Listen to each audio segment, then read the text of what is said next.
y les comparto mi columna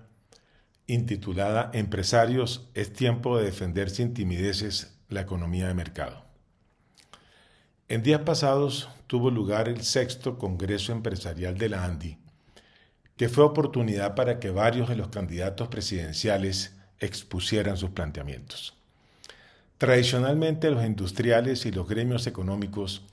han asumido un talante discreto en la defensa de los principios de la economía de mercado y se han mostrado tímidos frente a políticos que promueven el odio, la lucha de clases y el predominio de un Estado asistencialista en el manejo de lo social y lo económico.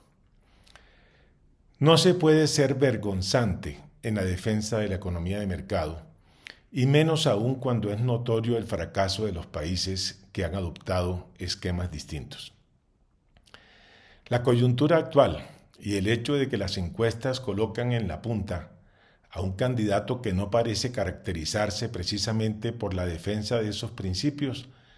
obliga al empresariado, reunido en el Consejo Gremial, a dejar de lado la pasividad que lo ha caracterizado y a asumir un papel más activo, involucrándose a fondo, o mucho más a fondo, con la cuestión política y apoyando profundamente, sin titubeos ni timideces, al candidato que mejor articule sus propuestas con el desarrollo económico, la libre empresa, la propiedad privada, la democracia, la institucionalidad y, desde luego, con la necesidad de reducir la desigualdad social y la pobreza, sin prometer lo incumplible o lo irresponsable. Este involucramiento debe obedecer a un esfuerzo conjunto, pues este produce mejores resultados que el apoyo aislado o individual que brindan algunos empresarios. Es necesario armonizar la política, la economía y la empresa privada. Ello es lo que acontece en los países exitosos. No hacerlo implica pagar un precio muy alto, exponer a la sociedad a graves peligros, a su total descalabro o a que se detenga el progreso. El ejemplo más reciente es el de Perú. El triunfo de Castillo y las primeras decisiones que adoptó han generado una estampida de capitales hacia el exterior que no augura nada bueno para la economía ni para el país y que han sometido al empresariado a una incertidumbre y a una inseguridad enormes. Otro caso reciente, que por ser tan conocido no merece comentarios, es el de Venezuela. Sacar el país adelante no será posible si la política le da la espalda a la economía y a la empresa o viceversa. No bastará, sin embargo, que el empresariado se fije en la propuesta mejor articulada,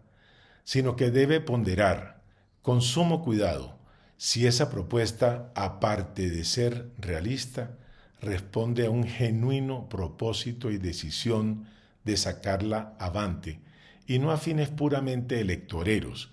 para lo cual ha de preocuparse por conocer muy bien al candidato, sus antecedentes, su talante, su personalidad, su capacidad de gestión y liderazgo, su compromiso, su carácter, y así asegurarse de que la propuesta no será dejada de lado tan pronto se asuma el cargo. Gobernar no es tarea fácil, pero para eso se escoge al gobernante, para que lidere la nación, especialmente en tiempos difíciles,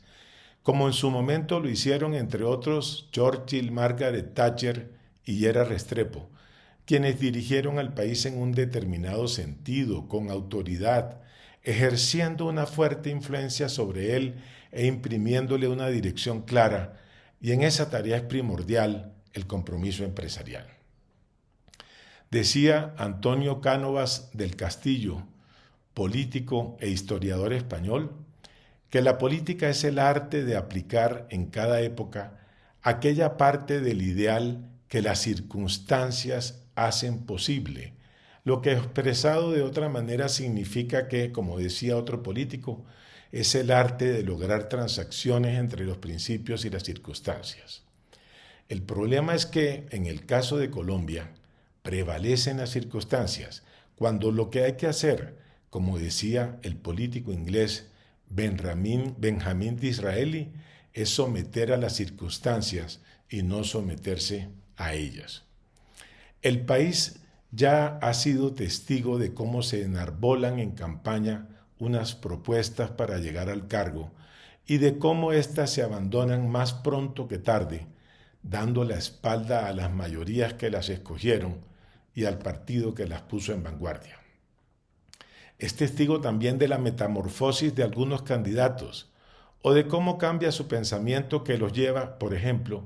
en unos casos a cambiar de partido político o en otro a mostrarse conforme con un acuerdo de paz que antes era objeto de fuertes críticas, evolución explicable por mero oportunismo, realismo político o simplemente por sincera convicción. Lo importante es saber qué es lo que proponen los candidatos, si sus propuestas son realistas, si serán fieles cumplidores de sus promesas electorales y si están genuinamente en capacidad de cumplirlas. Auscultar muy bien su posición frente al empresariado y la institucionalidad para no llevarse sorpresas y la incertidumbre no sea la que predomine. No tener reparo alguno en exigir como contraprestación al apoyo que se le dé al candidato escogido el respeto y la defensa de los valores que mencioné antes. El país ha venido sufriendo un deterioro gradual del orden público y presenciado reacciones no siempre oportunas de las autoridades. Viene viendo cómo el narcotráfico gana terreno y la fumigación está cada vez más lejana.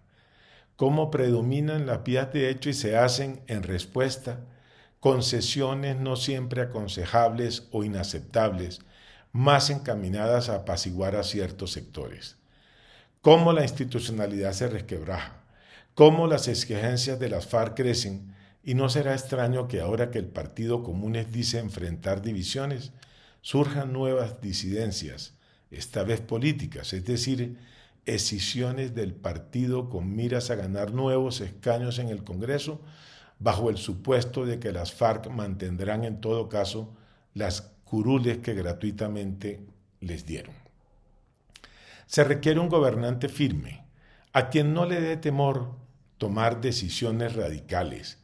que defienda con pasión sus objetivos, que defienda sus atribuciones constitucionales cuando se las recortan indebidamente,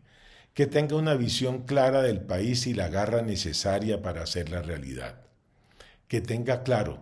que es más importante responder a las necesidades de su pueblo antes que atender exigencias de organismos internacionales, producto de informes en los que afloran sesgos ideológicos y la falta de objetividad. Que no le tiemble el pulso para replantear las relaciones diplomáticas cuando quiera que sea necesario, o la permanencia en órganos como la Comisión Interamericana de Derechos Humanos, que solo miran una cara de la moneda. El presidente Duque tiene una responsabilidad histórica que no consiste simplemente en velar por unas elecciones limpias y democráticas, sino en gobernar en forma tal que sirva de inspiración a los electores para que no haya transición de mando a políticas que han demostrado ser nefastas en el vecindario. Debe escoger si prefiere estar en la línea de los gobernantes que admirar o, por el contrario, en la de Kerensky, el político ruso que contribuyó a la caída del régimen zarista, pero que fue luego derrotado por los bolcheviques.